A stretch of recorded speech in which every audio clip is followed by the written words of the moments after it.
Hello friends, good morning. তোমরা সবাই কেমন আছো? আশা করি তোমরা সবাই ভালো আছো, আমিও ভালো আছি।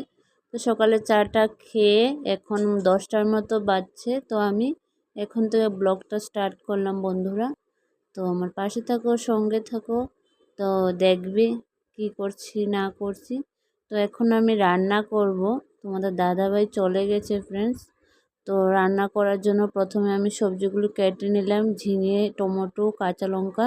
এটা দিয়ে একটা চাটনি বানাবো। এখানে রামাস ভাজা করছি আর ঝিঙে দিয়ে একটা চাটনির মতো বানাবো। এই দুটো সবজি করব। তো আজকে ওয়েদারটাও খুব ভালো, বৃষ্টি পড়ছে অল্প অল্প, মানে ভালো লাগছে, ঠান্ডা ঠান্ডা, অনেকটাই ভালো লাগছে আজকের ওয়েদারটা। এত বেশি রৌদ্র নেই। এই যে দেখো ঝিঙেটাও হয়ে গেছে অলমোস্ট, এখন নামিয়ে নেব। তারপরে আজকে বিকেলবেলা ডক্টর দেখানো আছে। তো ওই যে রেডি হয়ে গেছি, ও আসলো।